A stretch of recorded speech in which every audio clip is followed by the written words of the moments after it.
Sarpanch doctor గండి రాంబాబు ఆధ్వర్యంలో భారత రాజ్యాంగ నిర్మాత డాక్టర్ బిఆర్ అంబేద్కర్ 134వ జయంతి వేడుకలను ఘనంగా నిర్వహించారు. పాతపేటలోని అంబేద్కర్ విగ్రహానికి సర్పంచ్ మరియు వెల్కేర్ యూత్ సభ్యులు జై భీమ్ నినాదంతో చిన్నారుల మధ్య జయంతి సందర్భంగా భారీ కేక్ కటింగ్ చేసి సంతోషాన్ని వ్యక్తపరిచారు. అనంతరం గ్రామ పంచాయతీ కార్యాలయం వద్ద సెక్రటరీ శ్రీనివాస్ అధ్యక్షతన సర్పంచ్, ఉప సర్పంచ్ శేషు, వార్డు సభ్యులు, సచివాలయం సిబ్బంది పలువురు ఆయన అంబేద్కర్ చిత్రపటానికి పూలమాలలు వేసి నివాళులర్పించారు.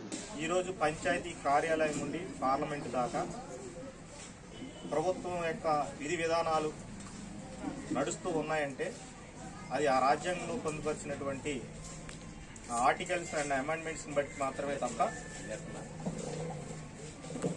జరుగుతూ ఉన్నాయి. మనకి భారత రాజ్యాంగంలో ఎగ్జిక్యూటివ్, లెజిస్లేటివ్, జ్యుడిషియరీ అని 3 యొక్క శాఖలు ఉంటాయి. అందులో వన్ ఆఫ్ ది ఎగ్జిక్యూటివ్ అంటే కార్యనిర్వహణక శాఖ.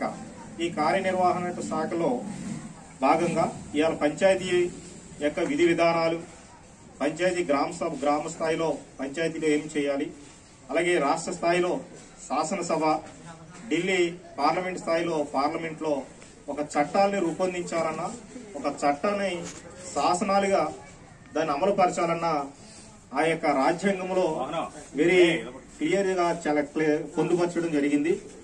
అంతటి సుదీర్ఘమైనటువంటి ఒక భారత రాజ్యాంగాన్ని ఈ భారతదేశానికి అందించినటువంటి గొప్ప మేధావి డాక్టర్ భీమ్రావ్ రామ్జీ అంబేద్కర్.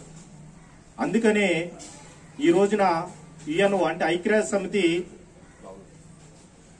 ప్రపంచంలో ఉన్నటువంటి మేధావులందరిలో ఎవరు ఆ యూనివర్సిటీలో చదివినటువంటి వాళ్ళు ఎవరు జ్ఞానవంతుడని పరిశోధన చేసి రీసెర్చ్ చేస్తే అందులో one of the best person doctor Bhimrao Ramji Ambedkar గారి ఆయన యొక్క పేరు అందులో పొందుపరచడం జరిగింది.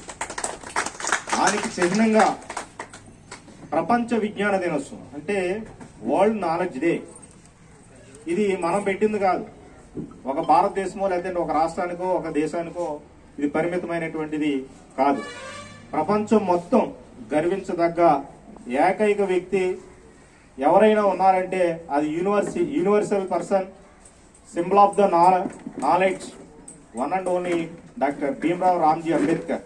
ఎందుకంటే ఆయన 1 కాదు 2 కాదు 32 మాస్టర్ డిగ్రీస్ ని ఆయన సంపాదించడం జరిగింది. సంపాదించడం కంటే కూడా కష్టపడి చదివి దాన్ని అలవర్చుకుని ఈ దేశానికి దశ దిశ నిర్దేశించి ఒక దిక్సూచి లాంటి ప్రామాణికమైన ఒక భారత రాజ్యాంగాన్ని రచించేటువంటి గొప్ప బృహత్తరమైనటువంటి కార్యక్రమాన్ని ఆయన భుజస్కంధాలపై ఆయన పెట్టారంటే ఎంతటి సమర్థవంతుడు అనే విషయాన్ని మనం తెలుసుకోవాలి.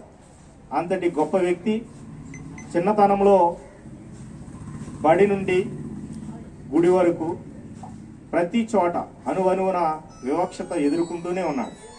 అందుచేత ఆయన ఏదో ఒక అణగారినటువంటి వర్గానిగానో ఒక నిమ్న జాతికి సంబంధించినటువంటి వ్యక్తిగానో కొంతమంది పరిగణిస్తూ ఉంటారు. దయచేసి అలాంటి భావన ఉన్న వాళ్ళు ఇకనైనా మానుకోండి. అంబేద్కర్ అనే వ్యక్తి ఒక కులానికో ఒక మతానికో ఒక ప్రాంతానికో సంబంధించినటువంటి వ్యక్తి కాదు. అంబేద్కర్ అనే వ్యక్తి ఒక యూనివర్సల్ సింబల్, అందరికీ సంబంధించినటువంటి వ్యక్తి. అందుకే అంబేద్కర్ నాని జాతి నాయకుడు కాదు, అంబేద్కర్ అనేటువంటి గొప్ప వ్యక్తి జాతీయ నాయకుడు. ఆయన జాతీయ నాయకుడు అని ఒక్కరికి మనం చెప్పేటువంటి సందర్భం చాలా మందికి తెలియదు.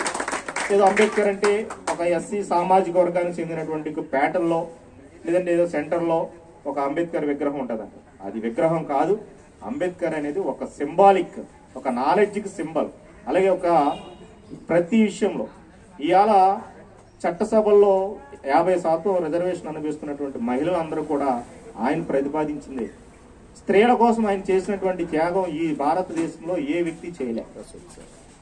తను మొట్టమొదటి న్యాయశాఖ మంత్రి పదవిని స్త్రీల కోసం తృణప్రాయంగా వదిలేశాడు. ఎవరుంటారు? అలాగే కార్మిక శాఖ, కార్మికులకి పని దినాలు 12 గంటలు ఉండేవి. 12 గంటల నుంచి 8 గంటలకు కుదించిన వ్యక్తి డాక్టర్ భీమ్రావ్ రామ్జీ అంబేద్కర్. అలాగే వేతనాలకు సంబంధించి ఇవాళ స్త్రీలు అనుభవిస్తున్నటువంటి మెటర్నిటీ లీవ్స్ ఇవన్నీ కూడా ఆ రోజులోనే ముందు చూపుతోటి ఇవన్నీ పొందుపరిచి ఆ రాజ్యాంగంలో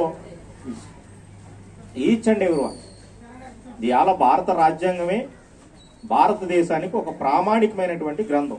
ఎవరైనా సరే మన చట్టసభలో ప్రవేశించినా ఇంకోటి చేసినా భారత రాజ్యాంగం మీద ప్రమాణం చేస్తారు, లేదంటే దైవ సాక్షిగా మనసాక్షిగా దైవ సాక్షిగా ప్రమాణం. అంటే రాజ్యాంగం అనేది దైవంతో సమానం.